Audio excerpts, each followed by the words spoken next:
Back in fourth grade, I auditioned for my elementary school chorus. I love to sing, but it's not, let's say, one of my more celebrated talents. So I'm standing next to an upright piano in our school auditorium / gym / cafeteria and singing along to my music teacher playing the accompaniment. I belled out what I imagine to be the melody, full of confidence in my big, bellowing contralto voice. I'll be there for you and you'll be there. When I'm done, the music teacher asked me to try singing the piece again, but without dropping it down an octave. She played a few notes as they were meant to be sung, and I can very distinctly remember telling her that when I sing in that register, it feels like I'm a squeaky mouse. I was convinced that I just didn't have the same vocal range as other girls. So I decided that day that, well, singing in public was not going to be for me. Nobody told me that. Nobody even insinuated that. It was more an act of rebellion. I had other fish to fry, musically speaking. So I decided to take my big, low voice and go home. Now fast forward 8 years, and I'm at my entrance audition for college. Part of being accepted to the music department required establishing a sort of baseline for musical well-roundedness, which could then be used to properly place one in classes. Now at 17, musical well-roundedness was my middle name. Tara, musical well-roundedness, Seefeld. Music theory? No problem. Sight read a piano piece? Piece of cake. Capable of playing anything you can blow into? Sure thing. But I also had to sing. Again, I explained to our department chair, who was a distinguished vocalist, that my voice was very low. On a good day, I might be able to hit the C above middle C. But he wasn't going to take any of my crap. He smiled and said, well, let's just see. He started me down in the range I was comfortable in, and then proceeded to go higher and higher until I was well above that C above middle C. I think I ended up singing the G or A above that. I was shocked, I tell you. He merely gave me a knowing grin and told me he was pleased to have me in the program. Now, the truth is, I do have a solid contralto voice, and that I can sing higher than I thought I could, or at least I could when I was 17. Now, my voice is a critical part of my identity. It probably doesn't surprise you to hear that, considering that I'm a podcaster. I had assumed, even at 9 or 10 years old, that the way my body produced sound was low. And I was proud of it. But why? Well, I was proud of it because it made me not like other girls. You know, that old chestnut. To acknowledge that my voice extended into a higher range was to acknowledge my femaleness, to acknowledge what I already perceived as a sort of fragility, a lack of power.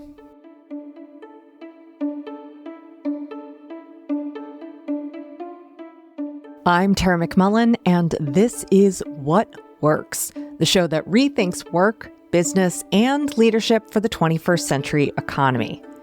This is the 6th installment in our Self-Help LLC series that I've been rebroadcasting over the summer. This piece is all about voices, which might seem like a strange topic for a series exploring the business and politics of self-help, but how we use our voices is a critical component of how we exercise power, or how we don't. After all, there's a very good reason that figurative phrases like find your voice or own your voice are integral to the lexicon of self-help. We often think of the word voice in those phrases as meaning your opinion, your values, or your desire. But at the root of those phrases is the literal, physical imperative to use our vocal instruments to make our way in the world. Now, it's worth noting that vocal speech isn't the only way to make yourself heard, of course. Sign language equips deaf people with the expressiveness and artistry we associate with speaking voices. Augmented and alternative communication devices make it possible for people who have lost the ability to speak or were born nonverbal to own their voices too. The writer Alice Wong recently wrote of her experience with losing the ability to make vocal speech. So she's currently communicating with an AAC, which poses many challenges when communicating with non-disabled people. However, she writes, I can still grin devilishly, roll my eyes sarcastically, and my personal favorite, give the middle finger. So while we are talking about the speaking voices we use in today's installment, we're also talking about power, access, and who deserves to be heard. And these topics are often a missing piece in the self-help puzzle, but they impact all of us as both speakers and as listeners. One of the things I've always loved about my voice is the way the tone and timbre convey authority. I can make something sound true just by saying it. I can make a product, an idea, or a guest bio sound impressive. But why? Why do the lower pitch and steady phrasing of my speaking voice make people want to listen to me? It gets you what you want. It helps people treat you better, right? That's Samara Bay. She's the author of Permission to Speak, a speaking coach for leaders of all kinds, and a Hollywood dialect coach. Lower voices equals power. That is a thing in our society that I am interested in subverting. But for now, that is a thing. And I know high school me was really smiley and, must have thought at some point subliminally, if I keep my voice low, I seem a lot more like I'm in on the joke. Like no one's going to mess with me.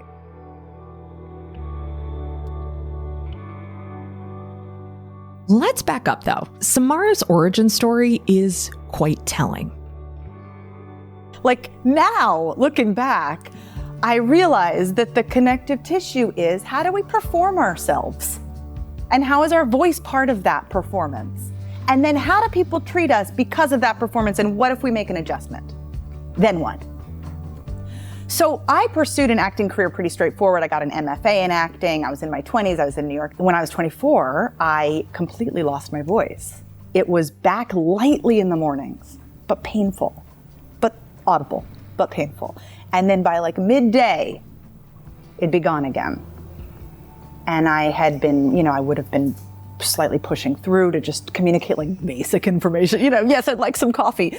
And by midday it'd be gone. By nighttime, I would just be like a hermit, holed up in, this little tiny apartment I was renting in Providence, Rhode Island in the dead of winter with tea, thinking, what is my voice trying to tell me? I'm not sick. There's something going on. And I finally got myself to an ear, nose, and throat doctor. And he stuck a scope. I don't know if any of your listeners have experienced this, a scope up my nose and down my back of my throat. That's like a little camera. But out of it, I got this amazing image of my vocal cords that are, seared in my mind forever. It's basically a V that open and close. And there were little angry blisters on the same spot on both sides. And that is a telltale sign of vocal nodules, and specifically of not speaking at exactly your body's quote unquote optimum pitch, meaning a little too low or a little too high. In my case, a little too low. And it was just a habit I picked up, and it didn't affect me until it did. And I'll say, because this ended up being something I really had to think through when I started writing this book, is that day when I got that diagnosis, I went back to my acting class. I'd missed, the morning session. I walked in, everyone looked at me. And the acting teacher, who I really respected, stopped class and he said, So what's the diagnosis? And I said, painfully, vocal nodules. And he said, just as I thought, bad usage. It's such a weird, awkward term, right? But I knew what it meant. You know what it means. It means on some level, whatever you did, it's your fault. Yeah. Bad usage. And I think when any of us get told, you say like, and it's undermining your power. Bad usage. You picked up a habit for self-sabotage. You idiot. Right? Now, this is the ultimate double bind in the grammar of self-help. You learn how the system works and behave accordingly. Then, when things don't go the way you were told they would, you don't get what you want, you get blamed for doing exactly what you thought you were supposed to do. Samara learned that speaking just a tiny bit lower helped her to sound more powerful, more authoritative. And that worked for her, as she said, until it didn't. When she received the diagnosis, her teacher blamed her for having literally hurt herself. To heal, Samara dropped out of the play she was rehearsing for and took a break from singing lessons. She went back to her parents' house and started a regimen of speech pathology with a lovely woman who re-taught me how to speak. And one of the things she did was record my voice talking in my optimum pitch. And so then I was trying to match it and then listen back to the recording. And I realized when listening back, it's not that different. On the outside, it's almost negligible. Oh my word. But on the inside, it triggered a tiny bit higher in pitch, triggered for me all these stories. Ditzy. No one will take me seriously. And I went back and found my speech pathologist when I was writing this book 20 years later.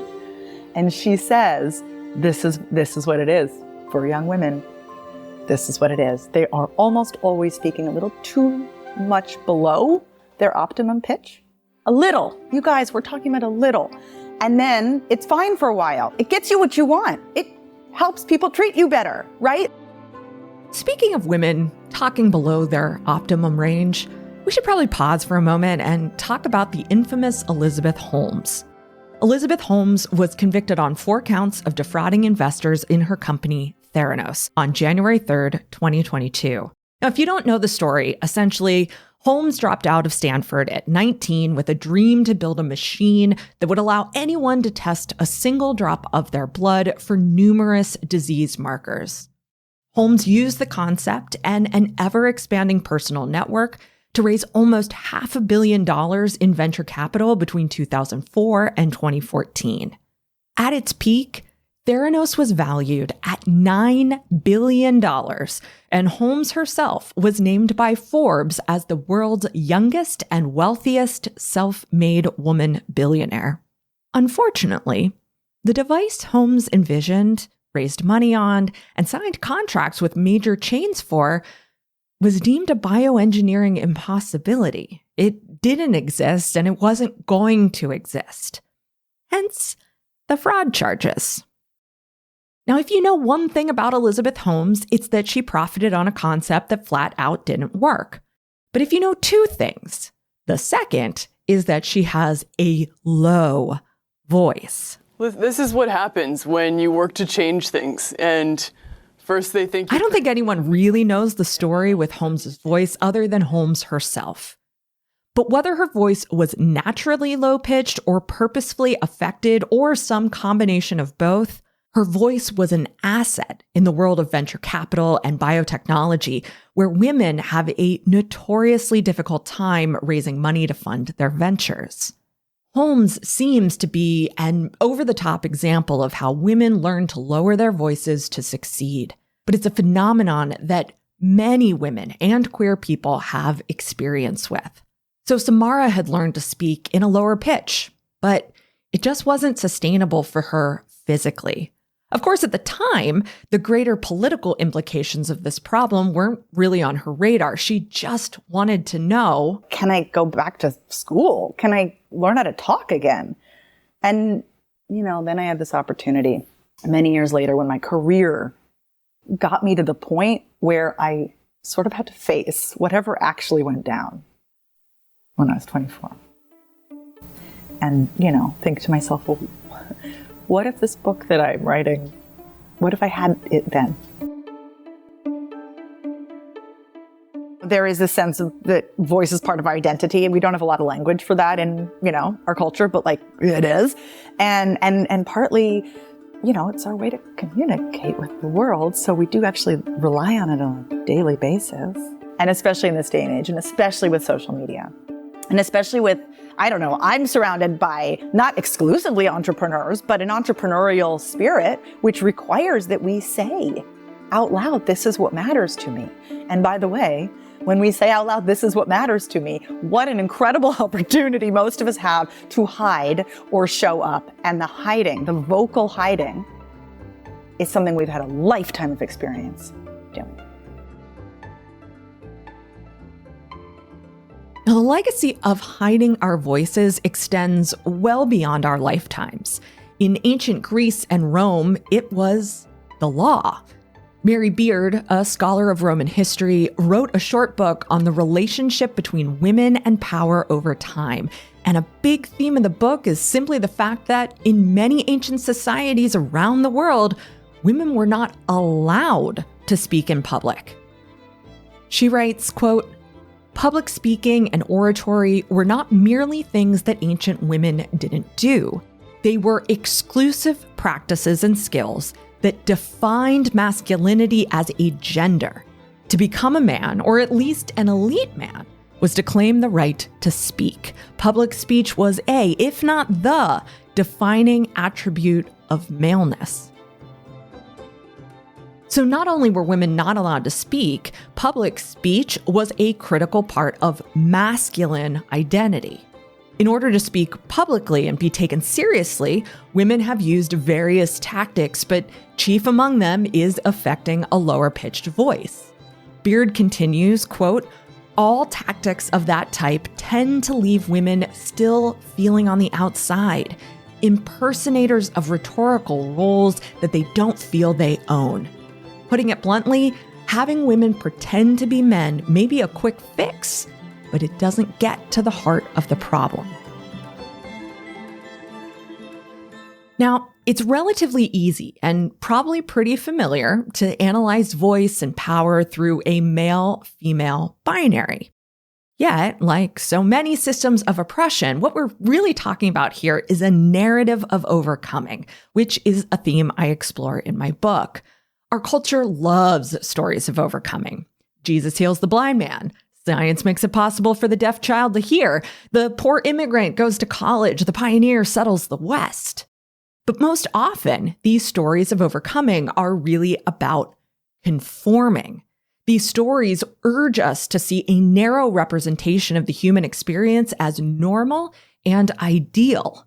The protagonists shed their differences to become more like the venerated standard. Now, for me, that means things like adjusting my behavior so that I physically stim less when I'm around non-autistic people, or pretending I'm fine when multiple conversations, music, or construction noise is completely overwhelming my ability to function. It can also mean performing small talk and putting on a smile when I'm depressed or emotionally exhausted.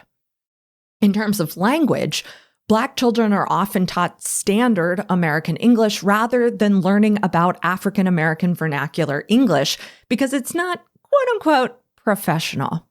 AAVE isn't what success sounds like because it's not what white people sound like. Upwardly mobile young people in the South often learn to soften their accents, something that the podcast Dolly Parton's America explored with college students. Said, "Son, you need to change your accent." I willingly changed it. Can't. As a kid, in addition to being based here, my dad was in the military. We moved around, so I got to hear a bunch of different accents, and I thought, wow, I'm different. I want to sound like them. And transgender people face all manner of challenges when it comes to their voices. Here's Mackenzie Dunham, a therapist who specializes in working with transgender kids and the host of Camp Wildheart. I've known kids who have completely stopped talking because of their voice. I've also known kids, primarily trans girls, who simply won't talk in public places or in school They'll ditch choir or theater, things that they used to love, all to avoid having to hear their own voice. Many kids feel that their voice is a huge giveaway of their transness, which isn't a big deal if you don't care about being trans, but many kids do care about being trans or being seen as trans. They care because of their own internalized transphobia, but also because they know that people will treat them differently based on their perception of their gender identity. So what do we do about it? How do we help a girl whose voice has dropped, or a boy who's the only one of his friends whose voice hasn't changed at all? And This American Life recently did a story on one man's vocal transition. Articulating all those concerns. The reason I would give myself was I can't give up my singing voice. Maybe I thought the universe would punish me. Maybe I thought that, hey, if I do this monstrous quote-unquote thing and start testosterone and ruin this beautiful voice that I spent so much of my childhood building, then the punishment I'll receive is that I won't ever feel the pleasure of singing again. Each time we overcome one of our differences to become more like what's considered normal, we get incrementally closer to what power sounds like or looks like. But at the same time, we alienate an important part of our identities and have to put in extra work to do so. And to make matters worse, no matter how far we inch toward normal, toward what power looks like or sounds like, we can't ever quite get there, at least not for long. As Beard put it, we become impersonators of rhetorical roles that we'll never own. I have this really practical background in speech, both with working with actors in Hollywood. My dialect coaching career took me to working with Gal Gadot on Wonder Woman and, a TV show coming out in the fall called Hunters, season 2 of Hunters with Al Pacino about Nazi hunting, where I coached, 25 accents from around the world. I get to do this kind of work. And I get to think about the minutia of vowels and consonants and the musicality of thought out loud. That's the speech side, how breath supports that, what we can do tonally, how pitch works, right? All of these technical things. And then there's the other side of it, which is for all of us, we have access to all of that. But if we're not using it, there's a why.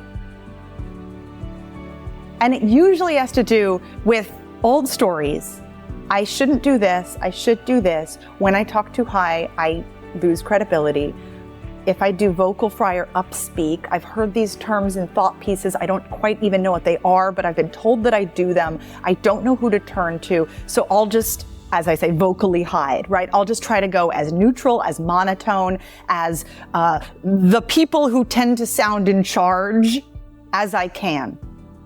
And then in these moments when each of us has the opportunity to maybe pitch our idea that's super close to our heart, or present that finding that is only ours, or ask for promotion and talk about our worth.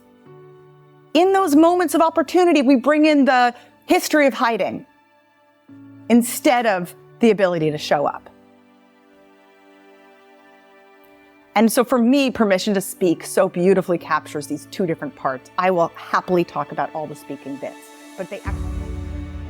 Our voices express themselves in all sorts of ways, and really the human voice is an incredibly complex instrument. We have so many options to modify pitch, tempo, timbre, and volume. And we also have options for varying the quality of the words we speak. Yet what continues to constitute a good voice is one that uses very few of those potential variations.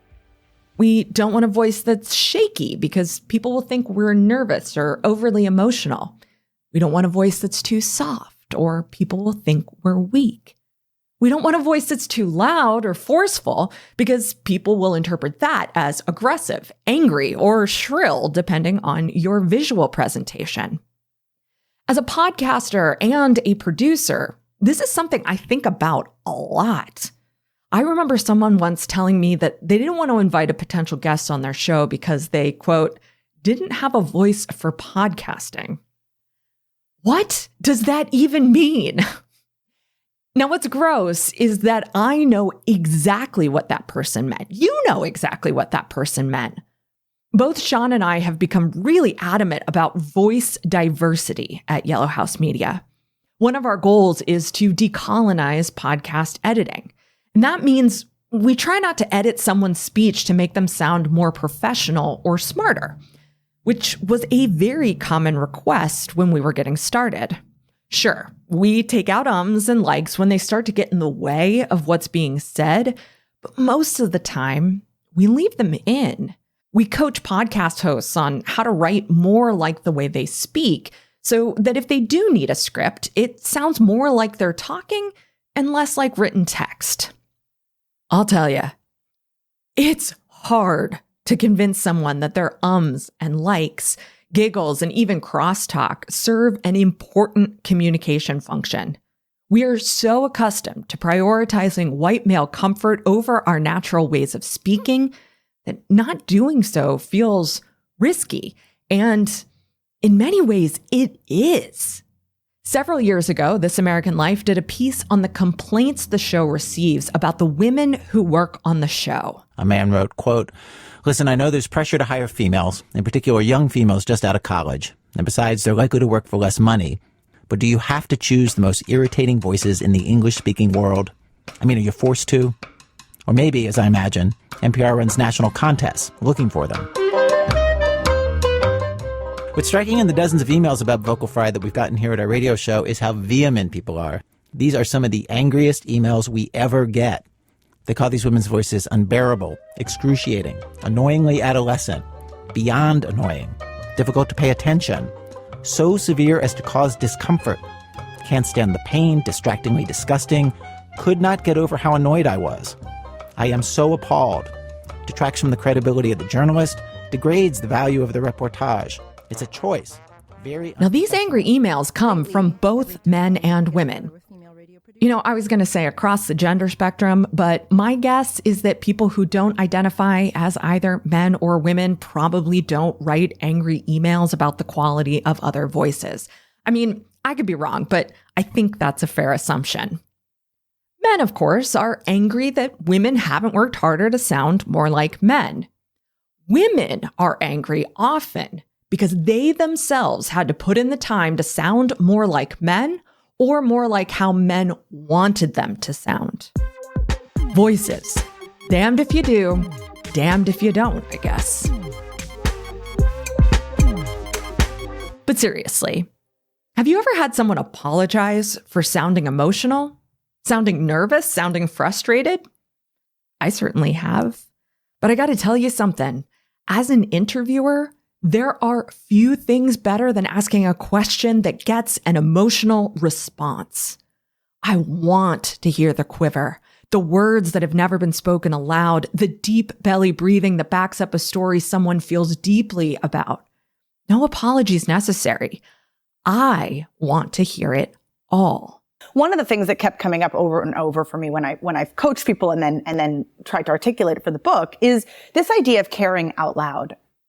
When we think about any talks or even like viral moments when people grab a microphone and say something true and then we send it around, what's happening in those moments is often, as I call it, people caring out loud. And the thing is, through all kinds of completely understandable practice, we've all figured out how to not do that because it's really vulnerable to say, this is what matters to me, and I'm going to also sound like it matters to me while I'm talking about it. We worry we inconvenience people because we might get emotional. We, worry that, well, then they'll know how to hurt us because we won't seem so blasé. We will reveal that we care. There's also, I think, the problem, just to get super gender, stereotypical, and if this doesn't fit you, great, but there's a little bit of a culture-wide pattern among women and people-pleasing where we pretend that we care when we actually don't.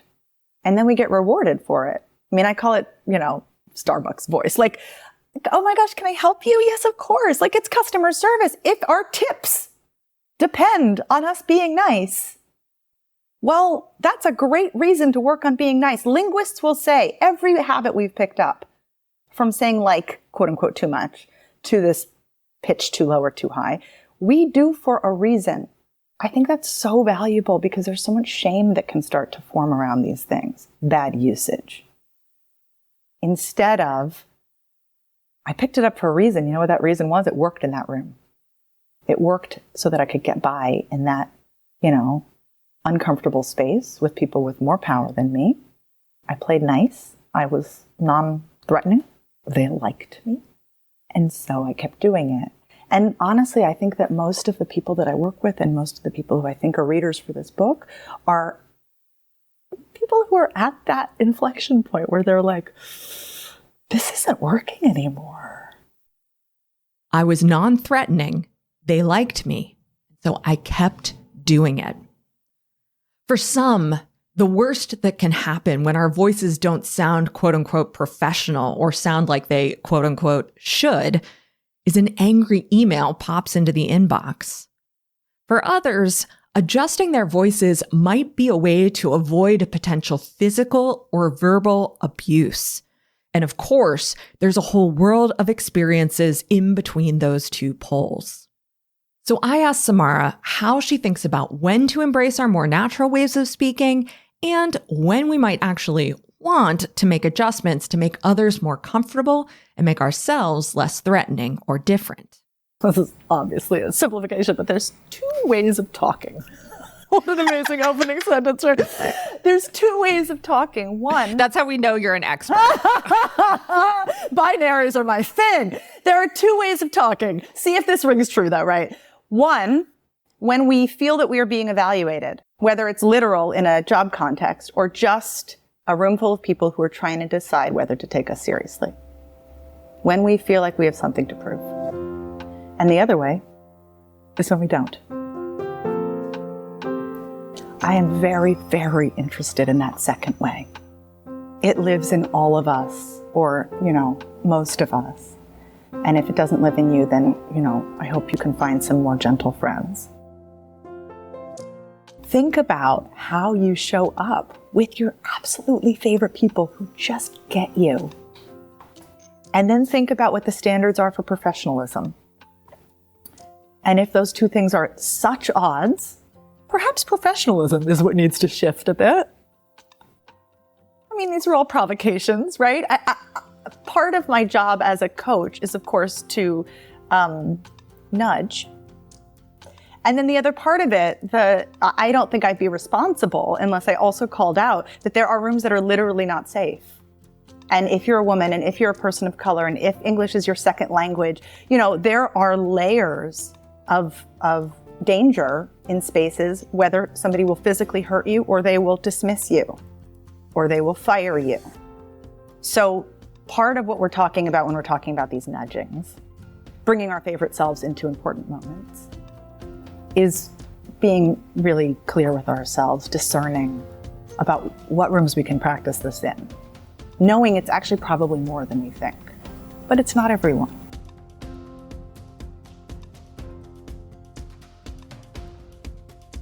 What does power sound like to you?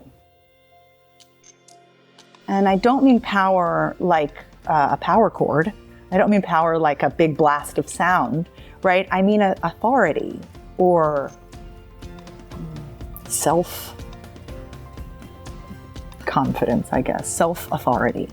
And I've been really interested in this question because I think at the heart of everyone's issues with how do I show up authentically versus how do I get taken seriously, if that is, sort of what seems to be the binary, is this question of, well, what in our society for thousands of years has power sounded like? There's been sort of a standard that none of us discuss that I'm actually thinking of as a voice bias. In the same way that we're thinking about a lot of other biases these days in our culture, the grandfather of the podcast voice is the radio voice or the BBC voice in the UK, which was also standardized at a particular time in history and, again, quite arbitrarily.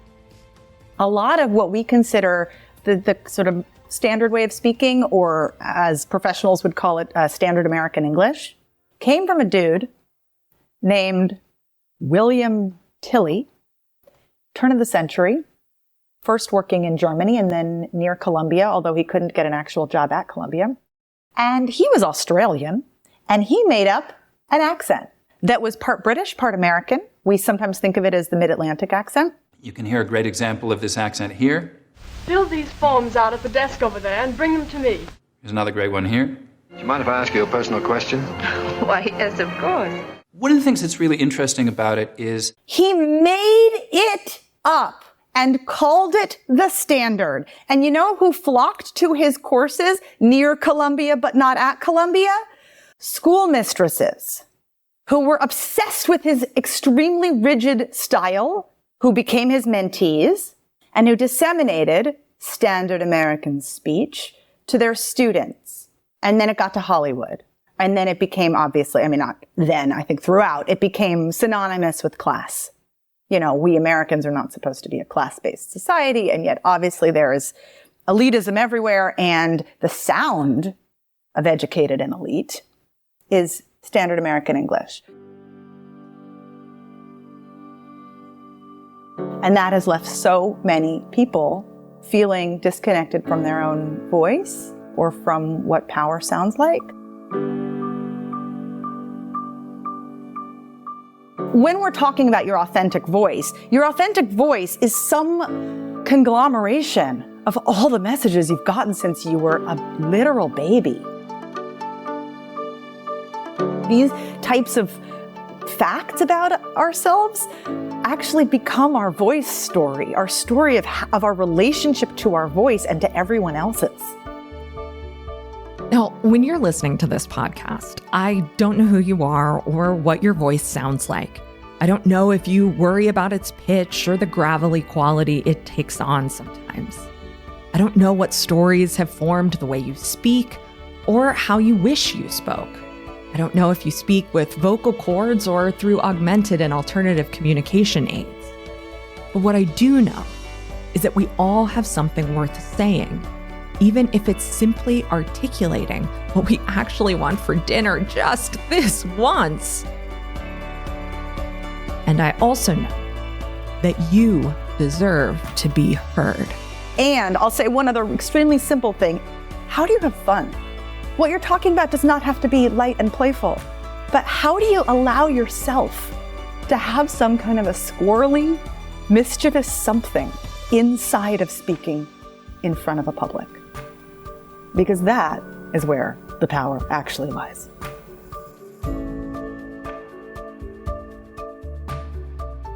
Find out more about Samara Bay at samarabay.com and pre-order her new book, Permission to Speak, wherever you buy books. Next week, we're going to forge into some really tricky self-help territory: the body. You'll hear from 3 people who think deeply about this and are honest about their own challenges and stories: India Jackson, Jessica DeFino, and Tiffany Ema. If you're ready to confront some challenging stuff, this episode is for you.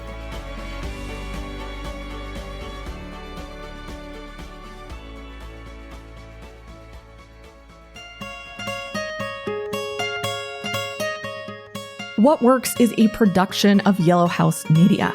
Our production coordinator is Lou Blazer. Emily Kilduff is our production assistant. This episode was written by me, Tara McMullen, and edited by Marty Seafeld and me. Sean McMullen is our executive producer. All of the music in today's episode is from Track Club by Marmoset, a certified B Corp. What Works is recorded on the ancestral homeland of the Susquehannock and Conestoga peoples in what is now called Central Pennsylvania. The Yellow House sits on the unceded land of the Ktunaxa Nation.